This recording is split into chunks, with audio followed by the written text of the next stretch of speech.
Joining me from London is GB News star presenter Patrick Christys. Patrick, great to see you again. I tell you, that is a confronting video. It suggests that there's radical Muslims and then there's Muslims they consider hypocrites, claiming to believe but failing to act. How's this video been received in Britain?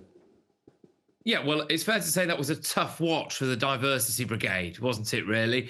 Especially galling at the moment, given that we are currently being absolutely bombarded with Ramadan messages at the moment. I mean, celebrating our diversity and strength, the main shopping street at the moment in London is just awash with Ramadan lights. The royal family even put out a Ramadan message before it said anything about Lent. We currently have a convicted terrorist who's running for election in Birmingham.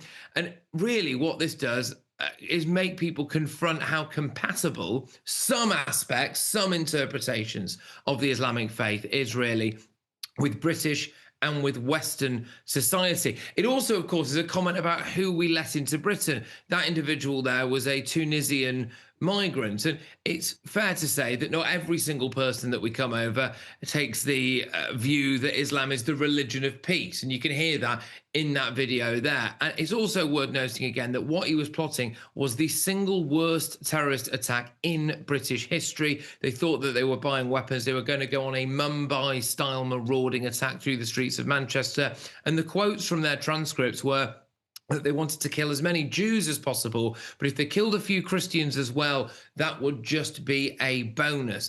And given that we have currently around 85 Sharia courts in Britain, with a Western capital for Sharia courts, it is going to have to make people wake up and confront how compatible, like I said, some interpretations, more fundamentalist, radical interpretations of Islam really are with the West, and whether or not we here in Britain can compete with our rule of law versus their interpretation of the rule of law when it comes to their own religion as well. And so it's been a pretty tough watch, to say the least, like I said, for the Diversity Brigade here in Britain. But of course, even things like that, it won't be enough to make people wake up, Andrew.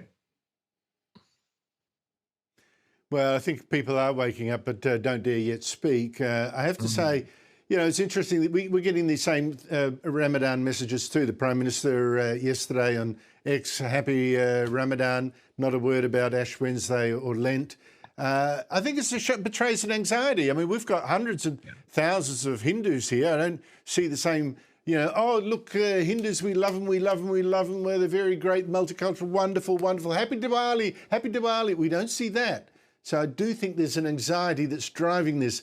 Now, Patrick, talking about anxiety, Donald Trump seems about to attack Iran and apparently need to use the giant Diego Garcia base in the Indian Ocean that the US shares with Britain, which has reminded him, apparently, that Britain, in a fit of post-colonial guilt, agreed to give it to Mauritius, which is a Chinese ally, 2,000 kilometres away. He's again hit the roof, saying your Prime Minister should not lose control for any reason of Diego Garcia by entering a tenuous, at best, 100-year lease that Britain is signing with Mauritius.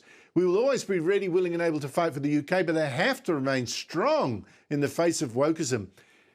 Patrick, Donald Trump was against this deal to give it back, or to give it to Mauritius. Then he was for it, and now he's against it again. What's going on? Well, he has flip-flopped more than Gandhi on this, it's fair to say. However, he now appears to have reached the right conclusion, so we're all for it.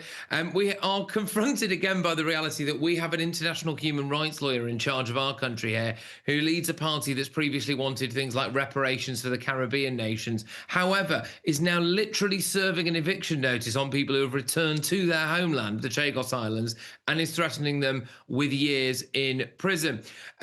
You will have seen, obviously, that some of the Chagosians returned to that island sensationally just a couple of days ago. And we have this ridiculous situation where we have people like murderers and terrorists who will come across the English Channel on a seemingly daily basis.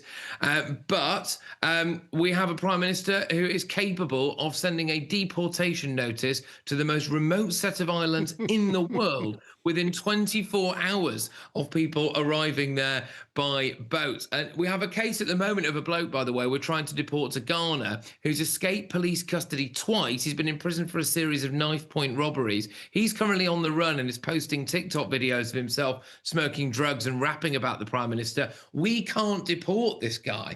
But if you happen to go back to your own homeland, like the Jagosians have done, we can send a British boat to the most remote islands in the world and hand deliver a deportation notice to you within 24 hours. Remarkable state of affairs. But look, ultimately, Trump has power in this situation. If he vetoes it, this government, our government, has gone on record saying that if Trump doesn't want us to give these islands away, we will not give them away. So that should be the final nail in the coffin. And finally now, we might actually be seeing some sense on this, because the deal to give Chagos away to Mauritius, an island that never owned them, has been very, very questionable. Perhaps makes a bit more sense when you realise that the lawyer for Mauritius is actually an old friend of Keir Starmer and our Attorney General. Now, I'm obviously not suggesting there's any corruption there, but it certainly does seem like an interesting detail to note. So hopefully this is the end of it now. And, you know, President Trump might not U-turn again. If this is his final U-turn, he's U-turned into the right direction,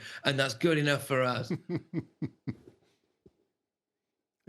No, Margaret Thatcher was famous for saying, you know, she won't U-turn, but thank heavens that Donald Trump has U-turned once more, and this time in the right direction. Patrick Christys, thank you so much for your time. Really appreciate that.